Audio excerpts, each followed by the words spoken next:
नरेश बादली, पूर्व विधायक बादली विधानसभा क्षेत्र से। खास बातचीत में तो राम मंदिर का प्राण प्रतिष्ठा 22 तारीख की, उसके बारे में कुछ बोल दीजिए। परम पिता परमात्मा मेरे आपके या किसी राजनीति पार्टी के नहीं थे, वो सर्वव्यापी थे और उनके चरण वंदना, चरणों में नमन। और ये जो कुछ कंट्रोवर्सी हो रही है, ये किसी और पार्टी की तरफ से नहीं हो रही। जो पीठ के मठाधीश हैं उनके बीच में और सरकार के बीच में विवाद चल रहा है। कांग्रेस ने भी साफ मना कर दिया। नहीं, कांग्रेस हम नहीं जाएंगे, निमंत्रण देने के बाद भी मना कर दिया था उन्होंने। लेकिन मजबूरी में उनके बहुत बड़े वो क्या खड़के साहब आए हैं, उसके बाद कहा है ये आस्था का मामला, कोई जाना चाहे वो जा सकता है, कोई नहीं जाना चाहे मत जाइए। कि तेरे दिल की तू जाने और मैं अपने मन की जानूं। और कांग्रेस की क्या रणनीति रही है वो जाने। कांग्रेस को अगर कोई तकलीफ होगी तो इस बात पे होगी कि भारतीय जनता पार्टी परमपिता परमात्मा को भी हाईजैक करके इस पर भी राजनीति करना चाह रही है, जो नहीं होनी चाहिए। देखो दीवानों, तुम ये काम ना करो और ये राम का नाम बदनाम ना करो। इस राम के नाम पर तो राजनीति ना करो। कौन सी राजनीति? कौन सी राजनीति नहीं हो रही? आज धर्म जाति के नाम पर लोगों को लड़ाया जा रहा है, आज क्षेत्रवाद के नाम पर लड़ाया जा रहा है, आज अगड़े पिछड़े के ऊपर लड़ाया जा रहा है। जहाँ जाट समाज के भाई हैं, बहादुर कौम है ये, इनको 36-35 एक करके लड़ाया जा रहा है। अरे सम्मानित मतदाता है, मतदाता के रूप में रखो, भाई से भाई को जोड़ो। आपका एक बहुत बड़ा आयोजन हो रहा है सिरसा में, किस चीज को लेकर क्या आयोजन कर रहे हैं अभी चौटाला जी? ये बैकवर्ड सम्मेलन है और बैकवर्ड समाज का सम्मेलन ऐतिहासिक होने जा रहा है। नहीं, संदेश देंगे। क्या संदेश? अगर हरियाणा प्रदेश की जनता में जो भी राजनीतिक अपनी मंशाएं पूरी करने के लिए जनता को बरगलाते हैं, किसान हितैषी होने की बात करते हैं, लेकिन खोदा पाड़ निकलती है चुईया। आप है ना, नाराज मत हुई, आप ज्यादा कहानी सुना जाओ, मारता ही मौका कम दो।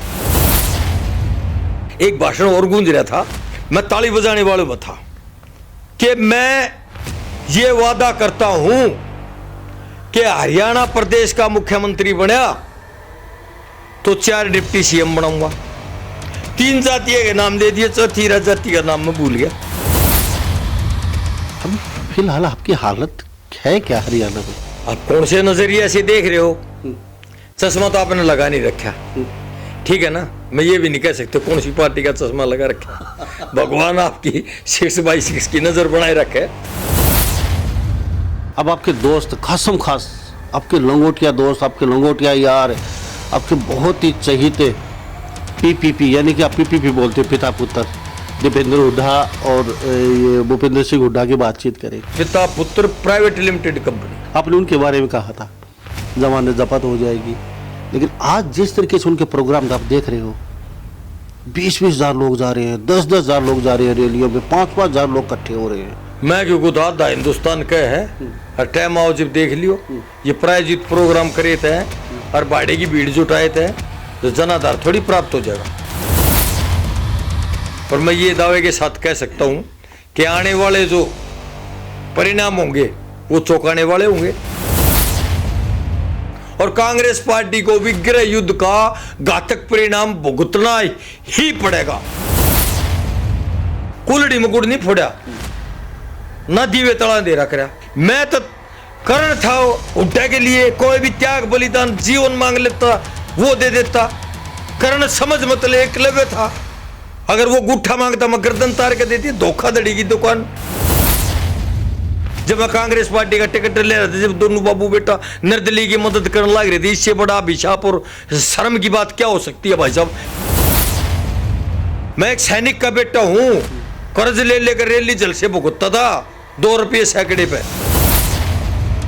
अगर मन ने उनको कोई धोखा भी कराया और कोई आदमी सिद्ध कर दे तो सजाए मौत, जिस चौक पकाओगे उस पर। इतने बड़े बड़े धोखे किए उन्होंने लोगों के साथ, एक हाथ से गले लगाते हैं और दूसरे हाथ से खंजर घोंपते हैं। 30 साल की साधना भंग कर दी, 30 साल पूरा जीवन नहीं दे दिया, क्या क्या बचता क्या है बताओ आप?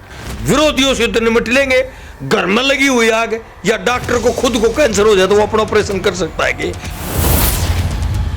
ये धोखे, प्यार के धोखे हमने सहे रो रो के, ऐसा ही है। बहुत 5-6 साल तक तो अपमानित हो कभी पड़े रहे, कभी सोचा भी नहीं था अब सपने में भी कांग्रेस पार्टी छोड़नी पड़ जाएगी।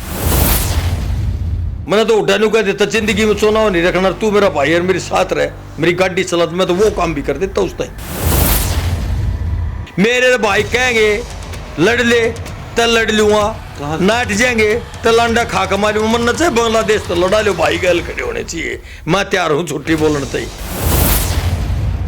नमस्कार, स्वागत आपका एक बार फिर दोबारा से हरियाणा न्यूज़ 24 पे। मैं हूं मुन्ना लांबा, मेरे सहयोगी हिमांशु लांबा के साथ हम मौजूद हैं झज्जर में। और झज्जर में हमारे साथ एक खास मेहमान, आपके जाने पहचाने बहुत ही अच्छे वक्ता हैं, नरेश बादली, पूर्व विधायक बादली विधानसभा क्षेत्र से। खास बातचीत में और बातचीत कई विषयों पे होगी, कई विषयों पे चर्चा होगी, और चर्चा नरेश बादली के साथ होगी तो काफ़ी तीखी चर्चा होने वाली है। कुछ सवाल आपके होंगे, कुछ हमारे होंगे और कुछ नरेश बादली के भी होंगे। और बात अगर करेंगे और चर्चा करेंगे तो पी पे भी चर्चा करेंगे और कई विषयों पे चर्चा करेंगे। नरेश जी, आपका बहुत बहुत स्वागत है हरियाणा न्यूज़ 24। आपका भी यहाँ पधारने पर स्वागत है। और आज भारतीयों का मकर संक्रांति के अवसर पर ये जो बड़ा पर्व है हमारा भारतीयों का, इस पर तमाम के तमाम बादली विधानसभा, हरियाणा प्रदेश और भारत देशवासियों को दिल की गहराइयों से शुभकामनाएं देता हूं। और हमेशा हमारा भारत उन्नति और तरक्की के मार्ग पर चलता ही रहे और एक एक आदमी सुख समृद्धि के रास्ते पर चले। तो राम मंदिर का प्राण प्रतिष्ठा है 22 तारीख की, उसके बारे में भी कुछ बोल दीजिए। नहीं, या फिर आला कमान से आदेश है इंडिया गठबंधन में जाएंगे, कभी अटकलों का बाजार गर्म है, आपके सुप्रीमो ओम प्रकाश चौटाला, अभय चौटाला, तो शायद ही वहाँ से ऊपर से आदेश आ गया हो भाई राम मंदिर के बारे में कुछ नहीं कहना। नहीं, देखिए ये धार्मिक जन भावनाओं से जुड़ा हुआ मुद्दा है जी। और परम पिता परमात्मा मेरे आपके या किसी राजनीति पार्टी के नहीं थे, बिल्कुल वो सर्वव्यापी थे और उनके चरण वंदना, चरणों में नमन। और ये जो कुछ कंट्रोवर्सी हो रही है ये किसी और पार्टी की तरफ से नहीं हो रही। जो पीठ के मठाधीश हैं उनके बीच में और सरकार के बीच में विवाद चल रहा है। नहीं, कांग्रेस ने भी साफ मना कर दिया। नहीं, कांग्रेस हम नहीं जाएंगे, निमंत्रण देने के बावजूद मना कर दिया था उन्होंने। लेकिन मजबूरी में उनके बहुत बड़े वो क्या खड़के साहब आए हैं, उसके बाद कहा है ये आस्था का मामला, कोई जाना चाहे वो जा सकता है, कोई नहीं जाना चाहे मत जाइए। वो भी कल उन्होंने एक बयान दिया है, उससे पहले तो बैन था हम नहीं जाएंगे। और साहब हमको बता दें आपको, कांग्रेस के उसके बाद तो कोटा राजस्थान में लगभग 500 लोग कांग्रेस छोड़ के बीजेपी ज्वाइन कर चुके हैं। हमारे आस्था का मामला है, ये हमारे हिंदुओं के साथ नहीं, मंदिर के साथ नहीं, राम जी के। तो बहुत जगहों से लोगों ने पार्टी छोड़ी, बड़े बड़े नेता हैं आपके हर भारत के कोने से पार्टी छोड़ गए। उनको एक झटका लगा, आघात लगा कि राम मंदिर के साथ नहीं तो हम कांग्रेस के साथ क्यों। मतलब इनको मुद्दा क्या क्या क्या कह रही है कांग्रेस। तो मजबूर में आके खड़े के सामने एक बयान दिया, बोले कोई जाना चाहे तो जाए, उनको पता किसी सारे कांग्रेस खाली ना हो जाए। तो कोई ऐसा तो नहीं कभी आपके भी कभी इन लोग खाली हो जाए थोड़ा बहुत। देखिए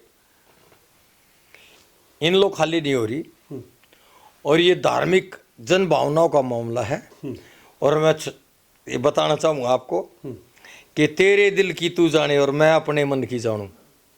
मैं व्यक्तिगत आधार पर परमपिता परमात्मा सृष्टि के रचने वाले हैं और मैं उनके चरणों में चरण वंदना और नमन करता हूँ और इस पर ज़्यादा राजनीति करना नहीं चाहता। और कांग्रेस की क्या रणनीति रही है वो जाने। कांग्रेस को अगर कोई तकलीफ होगी तो इस बात पे होगी कि भारतीय जनता पार्टी परमपिता परमात्मा को भी हाईजैक करके इस पर भी राजनीति करना चाह रही है, जो नहीं होनी चाहिए। हमारे भक्त सबके आदर्श सर्वमान्य हैं।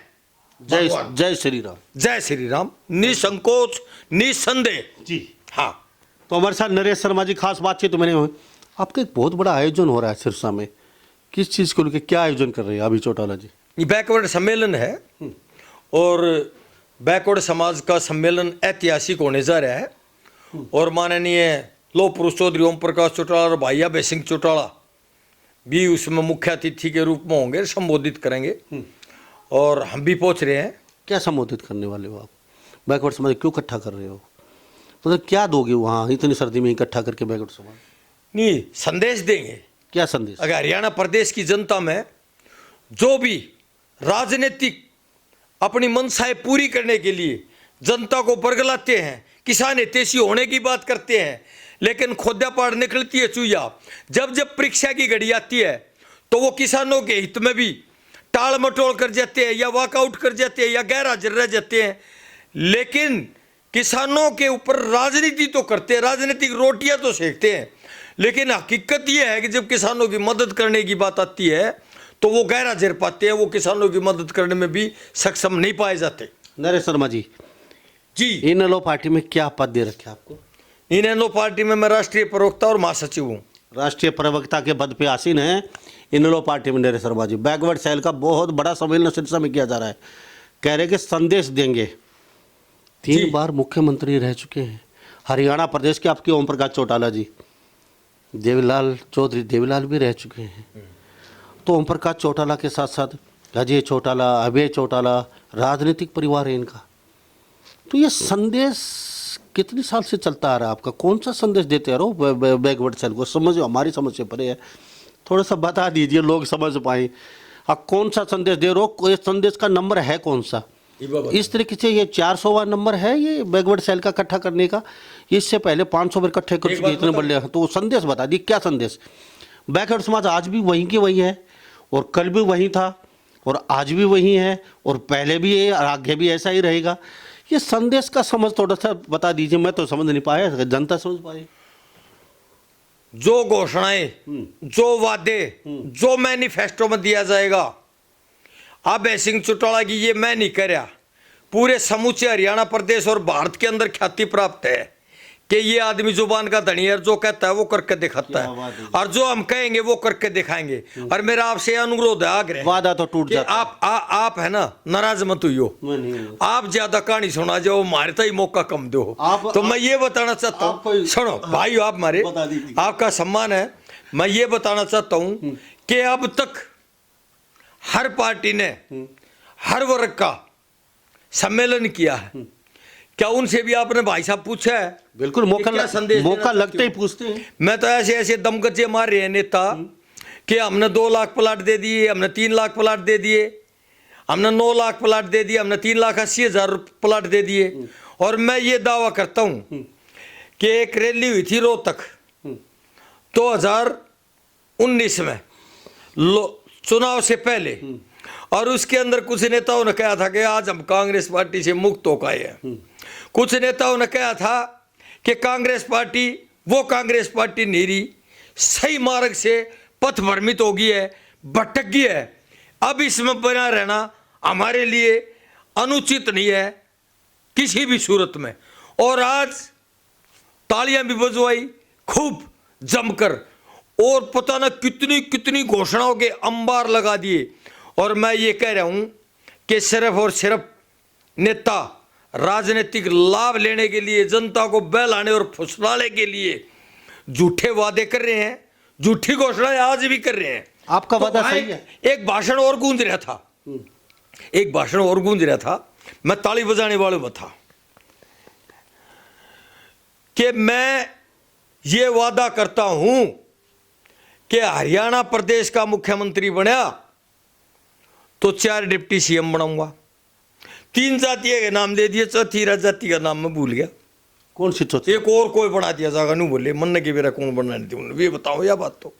और दलित वर्ग को फिर प्लॉट दिए जाएंगे। मैं ये और एक ये कहा कि धारा 370 का मैं समर्थन करता हूं, हम समर्थन करते हैं, लेकिन धारा 370 तोड़ दी सेंटर की गवर्नमेंट ने, नरेंद्र मोदी ने। मनोहर लाल खट्टर अगर किसी जनसभा में या किसी गांव में आए तो धारा 370 तो टूट गई। मनोहर लाल जी, पर इसमें आपका क्या लग रहा है, आपका क्या रोल है? और उसकी पार्टी है, उसके नेता तोड़ी है, चलो इस बात का हमने भी समर्थन किया था, अच्छी बात थी। हम इस बात का रचनात्मक सहयोग देंगे, पार्टी जो ऊपर उठ कर देंगे भाई, जो अच्छा कदम कोई सरकार उठाएगी चाहे वो किसी की भी हो, सही कदम होगा, देश के हित में होगा, तो उसका रचनात्मक समर्थन करना चाहिए। और हम भी कर रहे हैं। धारा 370 तोड़ी, बहुत अच्छी बात थी, हम इस बात पर बधाई दी। भारतीय जनता पार्टी के नेताओं को जो मिला उसको बधाई दी, चैनलों पर भी बधाई दी कि भाई हम इस बात का तो समर्थन करते हैं आपका, नेताओं ने दी।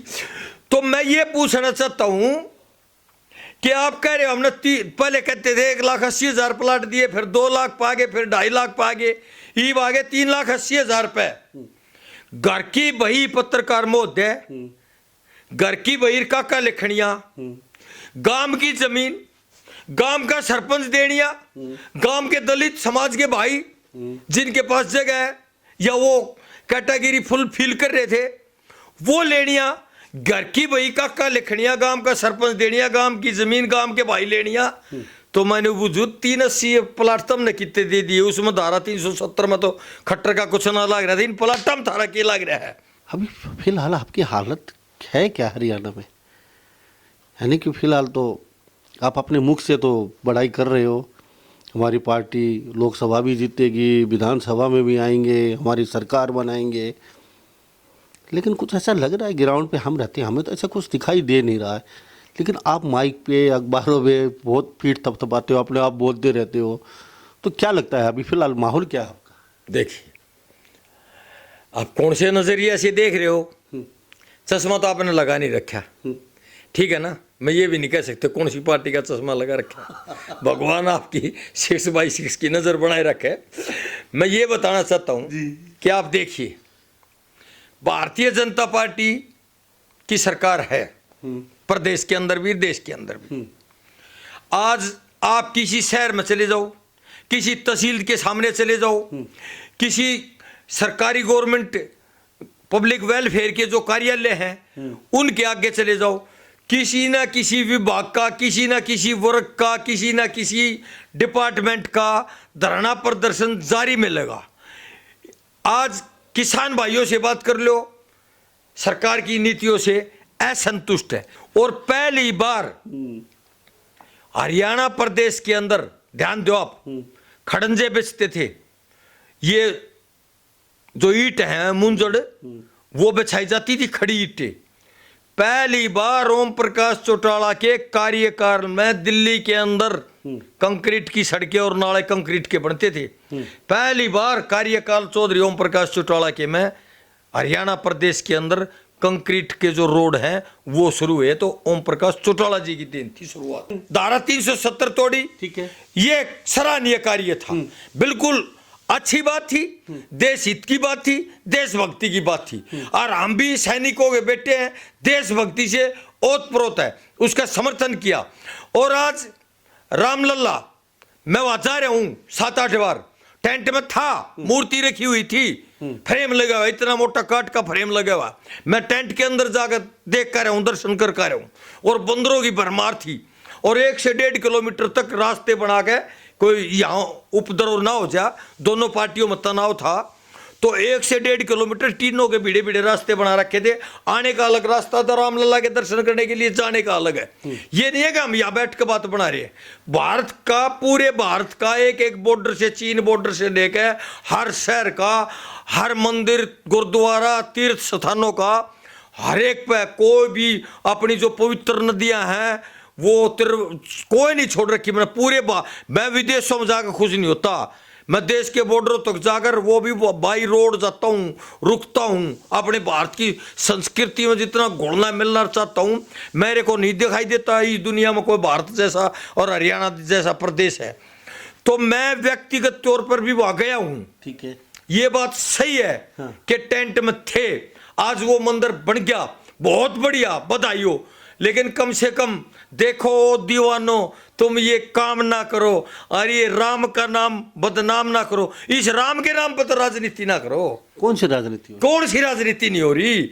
आज धर्म जाति के नाम पर लोगों को लड़ाया जा रहा है, आज क्षेत्रवाद के नाम पर लड़ाया जा रहा है, आज अगड़े पिछड़े के ऊपर लड़ाया जा रहा है। जहां जाट समाज के भाई हैं, बहादुर कौम है ये, इनको 36-35 एक करके लड़ाया जा रहा है। अरे सम्मानित मतदाता है, मतदाता के रूप में रखो, भाई से भाई को जोड़ो। और मैं तो ये कहता हूं कि हरियाणा प्रदेश की जनता इतनी समझदार हो चुकी है कि ये अगड़े पिछड़े 35-1 के चक्कर में ना आवे। 36 बिरादरी का प्रगाढ़ भाईचारा है, और जिसको भी समर्थन देना है और जिसके भी पक्ष में देना है, 36 बिरादरी एक मत होकर पोलिंग करेगी, और हमारे भाईचारे का जो प्रगाढ़ संबंध है वो कायम रहेगा। सदियों से चला रहा भाईचारा और जिंदा रहेगा। चलो आप मुझे इतना बता दीजिए, चौटाला साहब अभी अभय जी हारते हारते बचे थे वहाँ से, आपके एलनाबाद से। अभी मीनू बेनीवाल का डर खूब भी सता रहा है आप लोगों को वहाँ से, वो एक अफवाह बना हुआ है आप लोगों के लिए मीनू बेनीवाल, उससे भी निपटना पड़ेगा अगर वहाँ से आप चुनाव लड़ेंगे तो। उधर से गोपाल कांडा भी कहीं ना कहीं वो भी आपके लिए एक सिरदर्द बनेगा उधर से, उससे भी निपटना पड़ेगा कहीं ना कहीं आप लोगों को। जी सुनो आप, पत्रकार महोदय, एलनाबाद के सही आंकड़े नहीं आपके पास। हाँ, पिछली बार भी सही आपको ज्ञात होना चाहिए कि जो पिछले चुनाव में चौधरी अभय सिंह चौटाला ने वोट ली थी, उससे 9,000 वोट ज्यादा मिली है। उससे 6600 वोट आई है आपकी, हारते हारते बचे हो। लास्ट मूवमेंट में ठगे साहब ने आखिरी दिन प्रोग्राम किया था। अब यहाँ सुना दीजिए पहले, सही सुनने के लिए, सही दिशा में चलो आप, सही दिशा में चलाइए। सुनो आप, ध्यान से सुनो।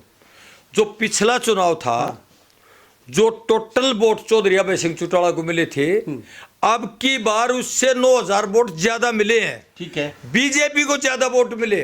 कांग्रेस का बेड़ा गर्क हो गया। कांग्रेस वहां लड़ रही थी, गृह युद्ध चल रहा था, एक दूसरे को जिताने के नाम पर प्रचार प्रसार करने जा रहे थे, स्टार प्रचारक बन के जा रहे थे। सेंटर की लिस्ट भी पढ़ी मैंने, और वहां कांग्रेस के खिलाफ प्रचार कर रहे थे, और दोस्ती की जो पिंगे हैं वो बता रहे थे।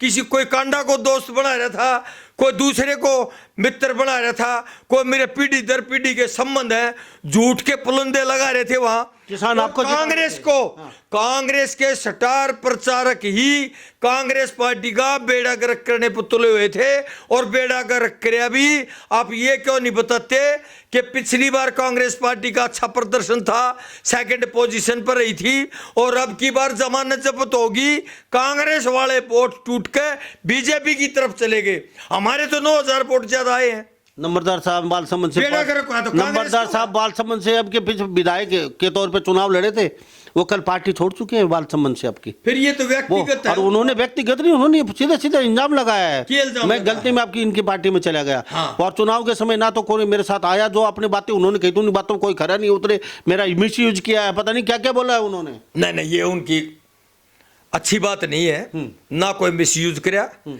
टिकट लेने के लिए आया था, कांग्रेस पार्टी ने टिकट दिया था, पूरे मान सम्मान से चुनाव लड़ा गया, ठीक प्रदर्शन। नंबरदार साहब आपकी पार्टी से थे इन्होंने। आपका भी प्रदर्शन देखा आपने, अरे इनेलो का भी देखा, और जब यात्रा भी नहीं हुई थी, और आज इनेलो पार्टी का दिन दोगुना रात चौगुना ग्राफ बढ़ता जा रहा है। और नंबरदार को कोई व्यक्तिगत शिकायत है तो शीर्ष नेतृत्व से उसको मिलना चाहिए था, और इस तरह पार्टी छोड़ के जाना या आरोप प्रत्यारोप करना, ये अच्छी बात नहीं है। अब आपके दोस्त, खासम खास आपके लंगोटिया दोस्त, आपके लंगोटिया यार, आपके बहुत ही चहीते पीपीपी, यानी कि आप पीपीपी बोलते हैं, पिता पुत्र दीपेंद्र हुड्डा और ये भूपेंद्र सिंह हुड्डा की बातचीत करें। पिता पुत्र नहीं, पिता पुत्र प्राइवेट लिमिटेड कंपनी। ओके जी, पिता पुत्र प्राइवेट लिमिटेड कंपनी। आपने उनके बारे में कहा था जमानत जब्त हो जाएगी, लेकिन आज जिस तरीके से उनके प्रोग्राम आप देख रहे हो, 20-20 हज़ार लोग जा रहे हैं, 10-10 हज़ार लोग जा रहे हैं रैलियों में, 5-5 हज़ार लोग इकट्ठे हो रहे हैं, तो इससे ऐसा लगता है कि असार के ग्रुप कहीं ना कहीं इनके सामने जो खड़ा था वो भी कहीं ना कहीं फीका नजर होता रहा है, और बड़े बड़े जो बावरिया जैसे बड़े बड़े नेता और भी इनके पक्ष में आते जा रहे हैं, इनके पक्ष में भी बयान देने लगे हैं खुल के। वो हुड्डा कहीं ना कहीं सरकार बना सकता है हरियाणा में, युद्ध की लहर चली हुई है और रैलियों में देख रहे उस तरीके से, और आप कहते थे इनकी तो पिता पुत्र की जमानत ही जब्त हो जाएगी, कांग्रेस का नाम लेने वाला नहीं बचेगा, कांग्रेस को डबो देंगे, आपने कई बातें बोली थी। मैं क्योंकि दादा हिंदुस्तान कहे है और टाइम आओ जब देख लियो, ये प्रायोजित प्रोग्राम करे थे और भाड़े की भीड़ जुटाए थे तो जनाधार थोड़ी प्राप्त हो जाएगा।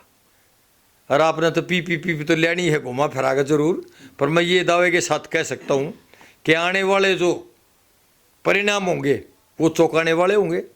और किसी भी सूरत में आप जिस तरह ये बता रहे हो कांग्रेस पार्टी ये कोई किसी तक ना लेकर रहा, गृह युद्ध चाहे किसी परिवार में हो लो, चाहे किसी राज्य में हो लो, चाहे किसी देश में हो लो, दो पीड़ित दोनों पक्ष होंगे जिनके बीच में होगा, या जितने भी गृह युद्ध के पत्र होंगे उन सबको घातक परिणाम भुगतने ही पड़ते हैं। और कांग्रेस पार्टी को भी गृह युद्ध का घातक परिणाम भुगतना ही पड़ेगा, ये मैं दावे के साथ कह सकता हूँ।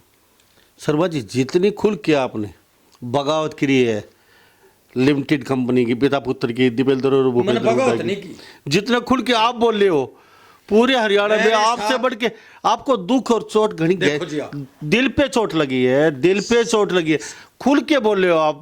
पिछले कई वर्षों से मैं आपके साथ हूँ। क्या सारी बातें ना मेरी पक्की करना चाहिए, हला हला का मोहर लगाना लग रहे हो। धन्यवाद, पर ध्यान से सुनो आप। मैं शायद उनको याद है कि ना याद है, हमारे गांव में सन 1991 में जब्बू वाले पे अड्डे पे जहाँ बस अड्डा है उसके सामने खाली प्लाट पड़े, उसमें प्रोग्राम हुआ था जी। और वहाँ संत हरद्वारी लाल और चौधरी भूपेंद्र सिंह हुड्डा को टिकट मिल रहा था।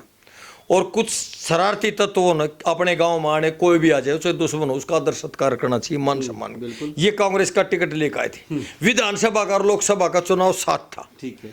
तो कुछ शरारती तत्व उन्होंने हमारे गांव को भी नीचा दिखाना, इनके साथ मिसबिहेव किया था। तो तब मैं इनके साथ हुआ था सन 1991 में। और मैं ये दीन और ईमान से बता सकता हूं कि विधानसभा में तो मैंने कांग्रेस की वोट डलवाई नहीं, ओम प्रकाश धनखड़ की मदद करी है, खुल्लम खुल्ला करी है, घर बुला के उसका स्वागत किया, कुलड़ी में गुड़ नहीं फोड़ा, ना दीवे तला दे रहा करा, खुल्लम खुल्ला बुला के सार्वजनिक मंच पर स्वागत करके कार्यकर्ताओं से बूझ के और उसकी मदद करिए। और उसका नसीब है कि भी हमने प्रयास करे, उस नसीबों की बात है। तो हुड्डा साहब के पास कोई भी शायद आदमी राज सिंह जाखड़ को छोड़ दे तो बहुत सारे या तो बेचारे ज्यादा वृद्ध हो गए, या 91 का साथी है नहीं मेरी नजरों में। राज सिंह जाखड़ जरूर शुरू से लगे हुआ हुड्डा साहब के साथ। और जो और थे कुछ स्टूडेंट थे, जो विद्यार्थी थे, जिनको एजेंट बनाते थे, झोले फेंक दिए जाते थे गाड़ों में, उनको वो जानते ही नहीं। घुसपैठ होगी कांग्रेस पार्टी में, उनको धर्म परिवर्तन थोड़ी करना था, ड्रेस बदलनी थी, चापलूस और चाटू खारों की फौज खड़ी होगी, और जो मेन जो संघर्ष के साथी थे उनकी अनदेखी होगी। मैं तो अगर विपक्ष करे तो विपक्ष तो मैंने भजा छोड़े विधानसभा में, मैं तो करण था हुड्डा के लिए, कोई भी त्याग बलिदान जीवन मांग लेता वो दे देता। करण समझ मतलब एकलव्य था, अगर वो गुट्ठा मांगता मैं गर्दन तार के देती, धोखाधड़ी की दुकान, टिकट दे दिया, निर्दलीय खड़ा कर रहा, वोट मांगने लग रहे हैं। और कई भाई कहेंगे यार उनकी बुराई ना करनी चाहिए, मैं वो मेरी वोट गिरवा देंगे गे। जब मैं कांग्रेस पार्टी का टिकट ले रहा था, जब दोनों बाबू बेटा निर्दलीय की मदद करने लग रहे थे, इससे बड़ा अभिशाप और शर्म की बात क्या हो सकती है भाई साहब। मैं गरीब घर का बालक था, मेरा बाप शराब है ये सैनिक, और क्या आपका? बिल्कुल 100%। मैं एक सैनिक का बेटा हूं, कर्ज ले लेकर रैली जलसे भुगतता था 2 रुपये सैकड़े पे। उनको क्या पता कौन था इंचार्ज बादली विधानसभा का, सारे के सारे चुनाव में भूपेंद्र हुड्डा के में। और मैं ये दावे के साथ कहता हूं, अगर वो नू का दे 1 बोतल पानी रे 1 रुपया चुनाव खर्ची, किसी पेट्रोल पंप का, किसी होटल का या किसी गाड़ी का किराया हमने दे रखा है, तो आजीवन चुत्ती पालिश करूंगा उनकी। भाई साहब ब्याज पर ले पड़ते थे खर्चा, और उन्होंने मेरे को धोखा कराया। अगर मन ने उनको कोई धोखा भी कराया और कोई आदमी सिद्ध कर दे तो सजाए मौत, जिस चौक पकाओगे उस पर। मैं हूं, मेरे को वह दुश्मन थोड़ी है। इतने बड़े बड़े धोखे किए उन्होंने लोगों के साथ, एक हाथ से गले लगाते हैं और दूसरे हाथ से खंजर घोपते हैं। बताओ क्या करते? 30 साल की साधना भंग कर दी, 30 साल पूरा जीवन नहीं दे दिया, क्या क्या बचता क्या है बताओ आप? और उन्होंने मेरे को धोखे के सिवाय कुछ नहीं दिया। कांग्रेस पार्टी के कार्यकर्ता डी में बैठ के जो पदाधिकारी थे वो अपमानित करते थे, वो बैठे बैठे देखते थे।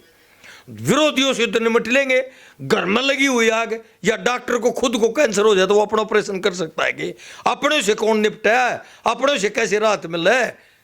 जिन्होंने मदद करनी चाहिए वो अपमान करते थे। ये धोखे, प्यार के धोखे हमने सहे रो रो के, ऐसा ही है। बहुत 5-6 साल तक तो अपमानित तो वो कभी पड़े रहे, कभी सोचा भी नहीं था अब सपने में भी कांग्रेस पार्टी छोड़नी पड़ जाएगी। तो अपनी माँ समझते थे, अब अपना दीपेंद्र परिवार, अपनी पृष्ठभूमि भारत माता की जैसे एक सैनिक रक्षा करता ना, इस तरह पार्टी का पक्ष रखते थे हम। तो टूट टूट कर पड़ते थे, मरने के लिए तैयार रहते थे। तो चौटाला राजनीति थोड़ी तो चौटाला साहब के लिए भी तो वैसे ही कर रहे हो आप। नहीं, चौटाला तन मन साहब, धन के साथ। चौटाला साहब तो अब बेगी जो नीतियां हैं, किसान मजदूर के लिए इस्तीफा दिया, 2-2.5 हजार ट्रैक्टर लेकर, उसकी तो जो समर्पित भावना किसान मजदूर के लिए है उससे प्रभावित होकर अब घर बैठ के तो घने देखे हमने नेता, नाम भी भूल गए लोग।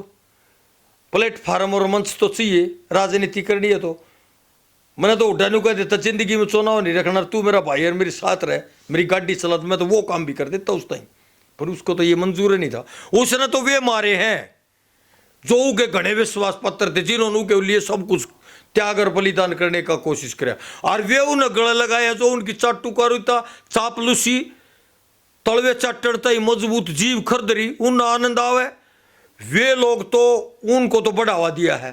और जो निष्ठावान और संघर्ष के साथी वफादार थे उनको उन्होंने जरूर रगड़ा है, मारने का काम किया है। शर्मा जी, चलो आपके पास बुरा हुआ है, आपके दुख को तो हम दूर नहीं कर सकते अब ना, लेकिन अब तो आप समझ चुके हो। करेगा उन्हें देखेगा, मैं नहीं देखेगा। मैं तो ये भी कह रहा हूं, अगर मैंने उनके विश्वास को ठेस पहुंचाई हो, मैंने अपनी जनता के विश्वास को तोड़ा हो, मैं अपनी देह की गारंटी लूं तो मैं, भगवान मेरे पर नजर रखना, कोडियों को मरना चाहिए। और न तो भगवान जिन्होंने अभिशाप और पाप और इस गरीब ब्राह्मण के छोरे के साथ जो दुराचार और दुष्ट वृत्ति के साथ व्यवहार किया, तू परमात्मा उनको फल दिए, अच्छा दिए चाहे बुरा दिए। शर्मा जी, मुझे छोटी सी बात एक और बता दीजिए। दीपेंद्र ने कहा है कि चुनाव लड़ूंगा यहाँ से और बम्पर जीत आपकी बार मेरी, लोकसभा चुनाव यही रहेगा, तो क्या लगता है जीत कम बम्पर इनकी? तय है, भगवान की दया तार, चिंता मत करो आप। पाछली बार तो नु कहा करते स्वयं कृष्ण भगवान उतर का जना दीपेंद्र जमानत जब्त करा देगा, नरेंद्र मोदी अमित शाह दोनों इकट्ठे लड़ ले, दीपेंद्र जमानत जब्त करा देगा। कोई मानने तैयार ना था, दीपेंद्र भी हार जाया करे, लेकिन हार जाया करे फिर हारेगा, चिंता मत करो आप। तो आप बादरी विधानसभा से ही या फिर दूसरी विधानसभा से भी मन बनाया आपने? मैं तो भाई साहब, मेरी तो जनता जनार्दन भगवान का रूप है। एक तो वो परमात्मा जिसने सृष्टि रची, और प्रजातंत्र में मतदाता का भी भगवान का रूप है।